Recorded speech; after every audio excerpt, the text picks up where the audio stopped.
İndi isə gəlin informasiya və informasiyanın növləri haqqında danışaq. Yeni mövzumuzun təhlilinə baxaq. Gəlin baxaq görək informasiya nədir? İnformasiyanın qısa belə bir tərifi var. İnformasiya ətraf mühitdən aldığımız məlumatlardır. Bir də təkrar edirəm, informasiya ətraf mühitdən aldığımız bütün məlumatlardır. Yaxşı, bəs biz informasiyanı necə ala bilirik? İlk öncə informasiya daşıyıcılarından danışaq. İnformasiya daşıyıcısı nədir? Özündə informasiya daşıyan əşya və obyektlər informasiya daşıyıcısı adlanır. Baxın, burada birinci şəkildə xəritə göstərilib. Xəritə özündə hansı informasiya daşıyır?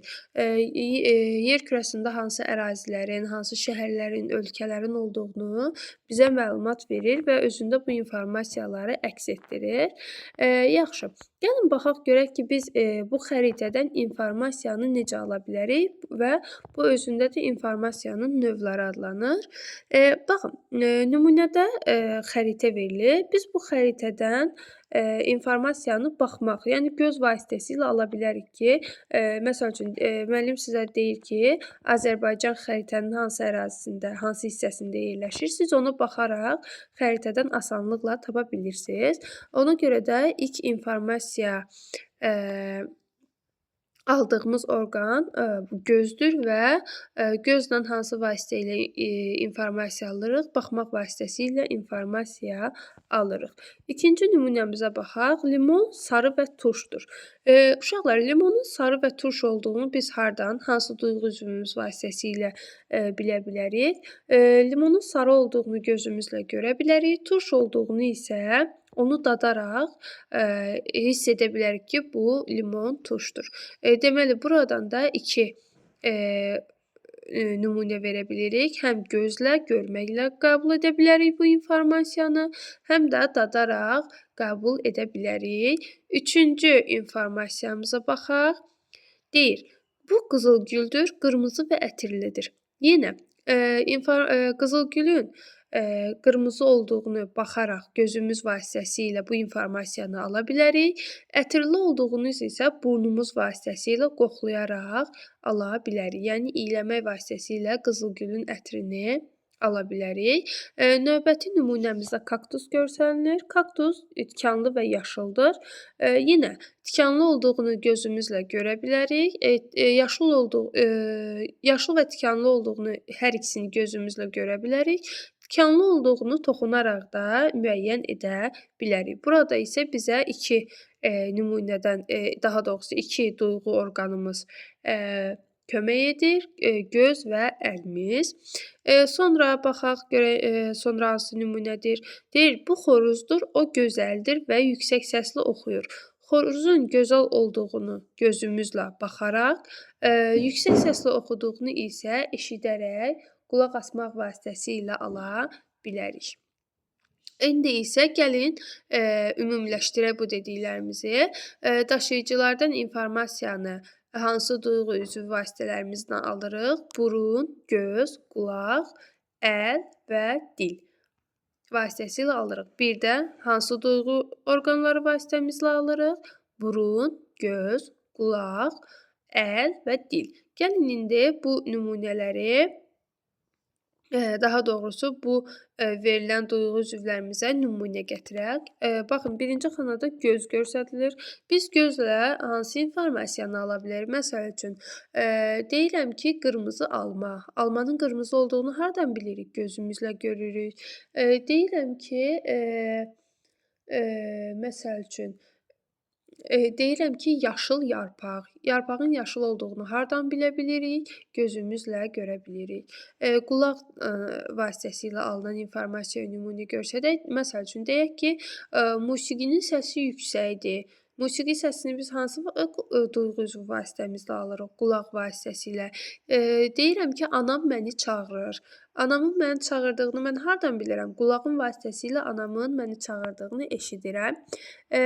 Üçüncü olaraq dil.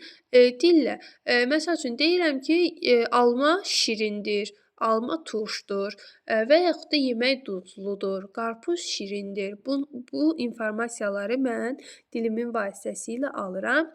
Burun vasitəsilə deyirəm ki, ətirin gözəl qoxusu var, güllərin gözəl qoxusu var. Havadan gözəl ətir iysi gəlir, havadan bahar fəslinin iysi gəlir. Baxın, bunların çəkdiyim nümunələrin hamısı burun vasitəsilə bu informasiyanı qəbul edirəm. Sonuncu informasiyamız isə dəri vasitəsilədir. Məsəl üçün deyirəm ki, pişik yumşaqdır, döşəkçə yumşaqdır, pişik tüklüdür. Daha sonra deyə bilərəm ki, hava soyuqdur, hava istidir. Bunların hamısı dəri vasitəsilə alına bilən informasiya növlərinə aid edilə bilər. Baxın, burada bizə başqa nümunələr də göstərilir. Göz vasitəsilə donun rəngini görə bilərik, qulaq vasitəsilə dənizin səsini eşidə bilərik, dil vasitəsilə almanın dadını bilə bilərik, burun vasitəsilə dumanın qoxusunu ala bilərik, dəri vasitəsilə isə yunun yumşaqlığını ala bilərik. İndi isə gəlin ümumiləşdirək mövzumuzu. Qavrama üsuluna görə informasiyanın növlərini gəlin baxaq. Biz dedik ki, göz vasitəsilə görmə adlanır informasiyamızın növü, qulaq vasitəsilə aldığımız informasiya növü eşitmə, dil vasitəsilə aldığımız informasiya dad, burun vasitəsilə aldığımız qoxu, dəri vasitəsilə aldığımız isə toxunma informasiya növü adlanır. Dərsimiz bundan ibarətdir. Bundan sonrakılar tapşırıqlardır. Gəlin tapşırıqları da icra edək. Baxın, burada verilib. Gözlə görünən informasiya bunlardan hansıdır? Uşaqlar, gözlə görünən informasiya görmə informasiya növüdür və vizual adlanır. Bir də təkrar edirəm. Gözlə alınan informasiya görmədir və vizual informasiya adlanır. Qulaq vasitəsilə biz nə eşidirik? Bayaq da təkrarladıq. Səs informasiyasını eşidirik. Əl vasitəsilə biz aldığımız informasiya toxunma adlanır və digər adı taktildir. Bir də təkrar edirəm. Əl vasitəsilə aldığımız informasiya toxunma adlanır və taktildir. Dad vasitəsilə aldığımız, daha doğrusu ağız vasitəsilə aldığımız informasiya isə dad informasiyası adlanır.